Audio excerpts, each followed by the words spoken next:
traffic rules sa mga bisikleta diri sa Japan. So kung kapadulong pa lang kag Japan or naa ka na nakadiri sa Japan na wala pa ka kabalo, basin makatabang ni sa inyo ha. So ang pinakauna diri paggamit og mobile phone habang nagbisikleta hawak ang telepono. Daghan jud nga buhat ana diri. Dili naman mga Pinoy, daghan mga lahi ang nagabuhat ana diri og isa na pod ko ana.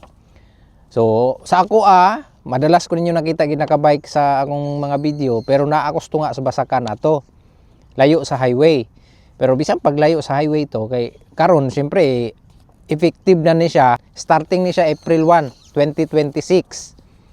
So pila ang multa sa paggamit og mobile phone habang nagbisikleta hawak ang telepono. So maning nagahawid kag cellphone habang nagbike ba one hand.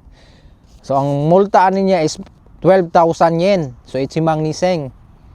So dako-dako gid pod siya, madagpan ka. Tapos ikaduha, pagsunod sa ilaw trapiko. So naka-stop ang traffic light, naka-red light na or ga-blink pa lang yung green, habulin gyud nila. So naa man giingon ana, so pila ang multa pag malakpan ka? 6,000 yen. Ikatulo, hindi tamang posisyon sa kalsada pag bibisikleta sa kanang bahagi ng daan, maling paggamit ng bangketa at iba pa. Counterflow bitaw ka? Ang daloy sa sakyanan, ang dagan sa sakyanan na adri sa padulong diri sa nadri sa kanan. Imong sugaton ba? So bisan pag naka sa sidewalk ana, pag makit-an kay ka nga nag-counterflow ka, karon dakpan ka, pilay bayad 6,000. Mayong buhaton bisan pag naka sa sidewalk, asa tong flow sa sakyanan, sunod pug ka kay naa may mga pedestrian lane. Kung paingon ka didto, naa maging kadalasan sa atuwa kay perming gahuna sa shortcut ba kapoy nagtawid sa pedestrian lane.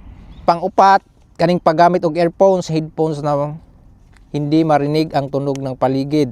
So kaning nga traffic rules sa kuan ra ni sa mga bike ra ni ha, kay consider na nila manggod karon diri as sakyanan ang bike. Kay daghanag mga nadisgrasya pod ba tungod ani ingon ani nga mga panghitabo.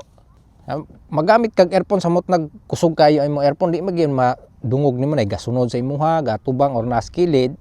So pag makit-an ka, madakpan ka, 5,000 yen ang multa. Pagkalima, hindi paghinto sa stop sign. Ay makita diri pa lagi nga kanang triangle siya na nakabaliktad, ang nakasulat diha kanji tumare. So pasabot ana stop sign. Pag makita man gani nimo na sa kalsada, pag naabot na kastungod ana, hunong jud ka, meaning ana kadalasan ana intersection gyud na bisan sa mga gagmay nga kuan ba. Kalye na agi na siya kay kabalo na kusog nga sakyanan diha, nya nin diretso ra ka. Pag dali-dali nimo, pag makit-an po ka diha, dakpan gyapon ka, 5,000 yen ang multa. So sayang ang mga multa guys. Pag bibisikleta nang walang ilaw sa gabi. So kadalasan sa mga bike gyud dire, naagi na mga suga. So kung walay suga imong bike, ay na lang gid pod pag bike ini kagabi Kay ang multa 5,000 yen. Ikapito, pagpasok sa tawiran ng tren habang nakababa ang harang. Daghan diri mga gianan og tren bisag ka na mga putso din siya dire nga naay mga harang. Although naa na siya traffic light din, naapod siya sound. Pag nakapula kay na usahay yung uban nga pababa, muhabol gyud ba. So naay mga ingon ana nga panghitabo dire tungod sa pagdali-dali ra gihapon. Sudlon gyud nimo nang tawiran sa tren bisag nakababa, sulod ka kay wala pay tren ni agi. Naay mga ingon ana manggod rin hitabo sadno. So ang multa ana pag makit-an ka 7,000 yen. Dalawang sakay sa bike ikawalo. Anang mag-angkas ba?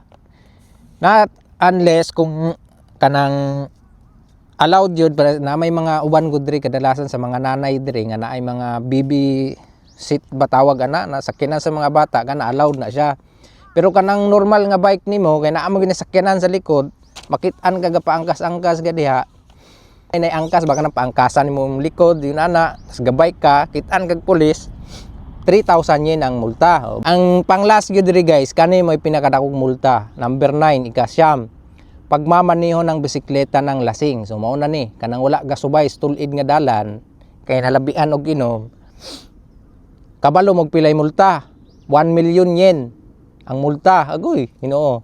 Og trainee ka murag pulo ka bulan nimo ning trabahuan. So adakpan ka dre mga bike kag lasing. Siyempre, kabalo na kag mga pulis dali ra kay na madetect nila. Makit-an ka diha ang mong dagan sa imong bike gatumba-tumba na. Maparahan ka, masimhutan ka, bayad ka multa 1 million yen ang possible na bayaran nimo. So ta kabalo unsa pay lain fine sana, pwede ba makulong or unsa pa. So dili ra og paulit-ulit nimo ni nga paulit-ulit ka madakpa, nagabayad ka yung nani. So siyempre apektado gyapon nimo mag-reflect gyapon na sa trabaho nimo, sa visa nimo, di ba? So mao ra to guys, unta nakatabag sa inyo ha.